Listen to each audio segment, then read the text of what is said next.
Psychoanalysis 1 from Selected Stories by Herman Bosman. Koos Nienaber got a letter from his daughter Minnie last week, Yuri Stein announced to several of us, sitting in his voorkamer that served as the Droogevlei post office. It's 2 years now that she has been working in an office in Johannesburg. You wouldn't think it. 2 years. What's in the letter? Atnadir asked, coming to the point. Well, Yuri Stein began. Minnie says that Yuri Stein was quick to sense our amusement. If that's how you carry on, he announced, I won't tell you anything, but I know what you're all thinking, laughing in that silly way. Well, just let one of you try to be postmaster like me. In between milking and ploughing and getting the wrong statements from the creamery and the pigs rooting up the sweet potatoes, not to talk about the calving season even, and then see how much time you'll have left over for steaming open and reading other people's letters. Johnny Kuhn, who was young and more than a little interested in Minnie Nienaber, hastened to set Yuri Stein's mind at rest. We make the same sort of joke about every postmaster in the Bushveld, Johnny said. We don't mean anything by it. It's a very old joke. It must be that Koos Nienaber told you what was in the daughter's letter, Johnny Kuhn said. Koos Nienaber must have come round here and told you. Otherwise, you would never have known. You couldn't possibly have known. That was what had happened, Yuri Stein acknowledged. Thereupon, Yuri Stein acquainted us in detail with the contents of Minnie Nienaber's letter as retailed to him by her father, Koos Nienaber. Koos says that Minnie has been, Yuri Stein said. She's been, well, just a minute. Oh yes, here it is. I got old Koos Nienaber to write it down for me. She's been psychoanalyzed. Here it is, written down and all. Zielsontleding. I won't deny that we were all very much impressed. It was something we'd never heard of before. Yuri Stein saw the effect of his statement on us. Yes, he repeated, sure of himself now, and more sure of the words too. Yes, in the gold mining city of Johannesburg, Minnie Nienaber got psychoanalyzed. After a few moments of silence, Gysbert van Tonder made himself heard. Gysbert often spoke out of turn that way. Well, it's not the first time a thing like that has happened to a girl living in Johannesburg on her own, Gysbert said.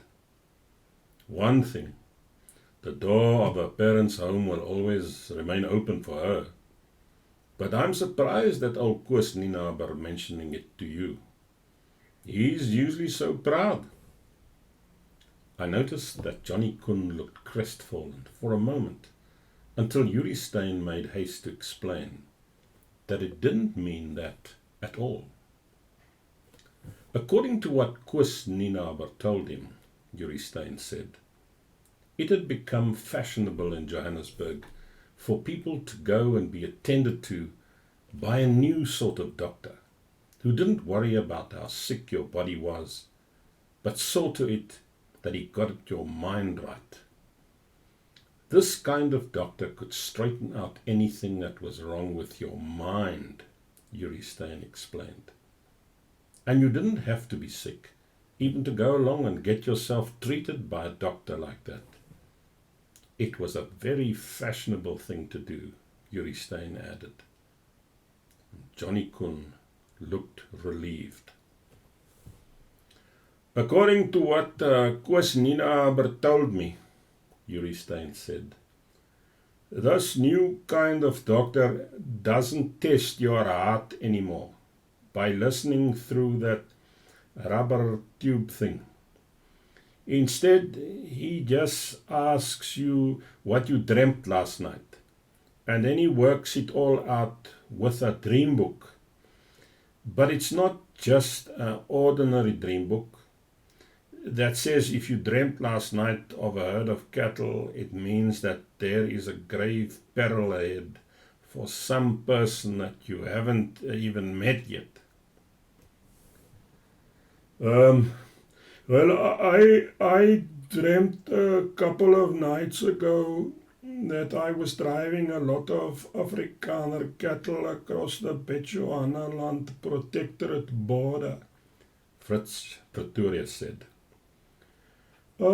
Just like I have often done on a night when there isn't much of a moon. Only what was funny about my dream was that I dreamt I was smuggling the cattle into the protectorate instead of out of it. Can you imagine a Mariku farmer doing a foolish thing like that? I suppose this dream means I'm going mad or something.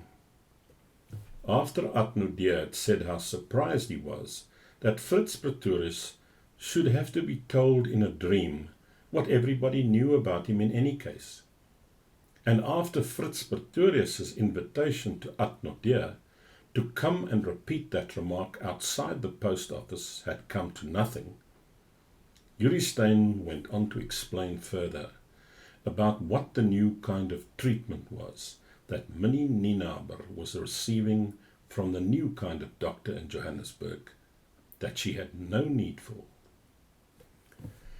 It's not the ordinary kind of dream book like that Napoleon dream book on which my wife set so much store before we got married, Yuri Stein continued.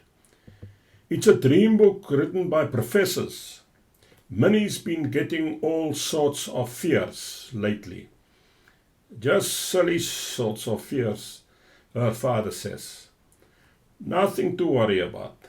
I suppose anybody from the Groot Mariku who has stayed in Johannesburg as long as Minnie Ninaber would get frightened in the same way. What puzzles me is only that it took her so long to start getting frightened.